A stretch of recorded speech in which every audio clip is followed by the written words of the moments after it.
नमस्कार, मैं मोनिका आर्य। नवजात शिशुओं को बचाने की मुहिम पालोना में एक बार फिर आप सभी का स्वागत है। घटना एक प्राइमरी स्कूल के पास एक खेत में घटी। खेत की जमीन को कोड़ा हुआ था, फसल वहां पर अभी नहीं थी। वहीं पर से जब कुछ बच्चे गुजर रहे थे तो उन्हें एक बच्चे के रोने की आवाज सुनाई दी। उन्होंने वहां पास जाके देखा एक छोटा सा एक मासूम नवजात शिशु जिसके हाथ पैर नजर आ रहे हैं, उसके ऊपर मिट्टी डली हुई थी, उसका कोई भी और अंग नजर नहीं आ रहा था। तभी उन्होंने वहां से गुजर रहे राजेश और उनकी पत्नी रेशमा को इस घटना की सूचना दी। दोनों वहां पहुंचे, देखे वहां पर लोगों की भीड़ इकट्ठा हो गई। सब कोई वहां पर थे, उस बच्चे को बचाने की बातचीत हो रही थी, शोर मच रहा था, लेकिन कोई भी आगे बढ़कर उस बच्चे को वहां से निकालने की हिम्मत नहीं कर पा रहा कि उतने छोटे बच्चे को उठाने में भी अक्सर डर लगता है बच्चों को और पुरुषों को, तो इसलिए भी वो एक दूरी उस बच्चे से बनाए हुए थे। लेकिन जब उनसे नहीं रहा गया तो कुछ साहसी युवक आगे बढ़े।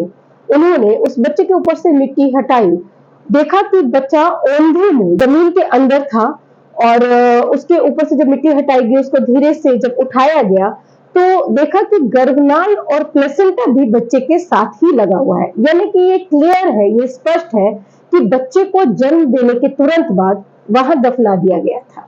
बच्चे के शरीर पर खून भी लगा हुआ था।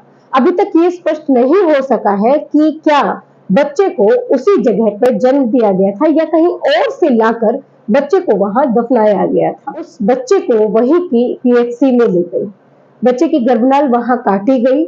उसके बाद उसकी क्रिटिकल स्थिति को देखते हुए जल्द ही कानपुर के जिला अस्पताल में रेफर कर दिया गया। ऐसे अधीक्षक ने बताया जो बच्चे का जन्म है वो उसी दिन सुबह हुआ है, यानी कि जब बच्चा मिला उसको जन्मे हुए करीब 8-9 घंटे का समय ही बीता था।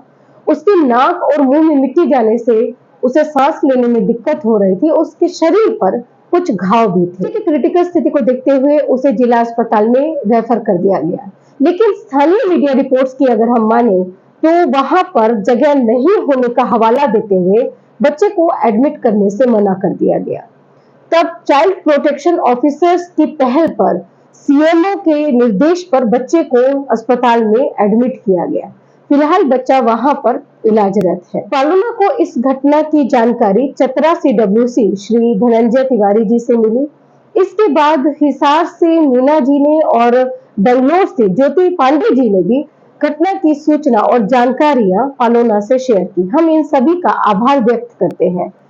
किसी भी अपराध की रिपोर्ट करना ये उस अपराध के खात्मे की तरफ पहला कदम होता है। पालोना के पुराने साथी ललित जी की मदद से कानपुर देहात मीडिया के साथी उपदेश जी से संपर्क किया और जानना चाहा कि आखिर ये पूरा माजरा क्या है। तब उन्होंने बताया कि ये जो घटना है ये मूसा नगर थाना क्षेत्र के पोलंदर गांव में घटी है। पुलिस ने इस मामले में फिलहाल कोई केस दर्ज नहीं किया है। हमेशा अपने वीडियोस में ये आग्रह करती हूँ कि अगर आप बच्चे को पालने में सक्षम नहीं है या कोई ऐसी परिस्थिति है कि आप बच्चे को पालना नहीं चाहते हैं तो आप अपने जिले की सीडब्ल्यूसी के माध्यम से बच्चे को सुरक्षित सरकार को सौंप सकते हैं। बच्चे की जान लेना या उसकी हत्या करने का प्रयास करना ये बिल्कुल भी जरूरी नहीं है। जिन्होंने भी बच्चे को इस तरह से वहां पर जिंदा दफनाया है वो शायद नहीं जानते हैं कि उन्होंने अनजाने में या जानबूझकर कितना बड़ा अपराध कर दिया है। आज नहीं तो कल पुलिस उस व्यक्ति तक जरूर पहुंच जाएगी जिसने इस अपराध को अंजाम दिया है। आप चाहें तो अब इस जानकारी को अपने सर्कल में शेयर करके भविष्य में लोगों को इस तरह के अपराध को अंजाम देने से रोक सकते हैं। यहाँ से जाने से पहले आपसे एक बार फिर ये अपील दोहराना चाहूंगी कि अगर आप ये वीडियो देख रहे हैं तो पालोना के चैनल को सब्सक्राइब करना ना भूलें। इसके कंटेंट को अपने सर्कल में शेयर करें। अवेयरनेस इसका एकमात्र बचाव है। सरकार ने अपनी तरफ से कोशिश की है, विकल्प के रूप में सेफ सरेंडर पॉलिसी वो लेकर आई है, लेकिन हमारी भी कुछ जिम्मेदारी इन बच्चों के प्रति बनती है। पालोना इस जिम्मेदारी को पिछले 8 सालों से निभा रहा है। हमें इंतजार है आपके इस मुहिम से जुड़ने का।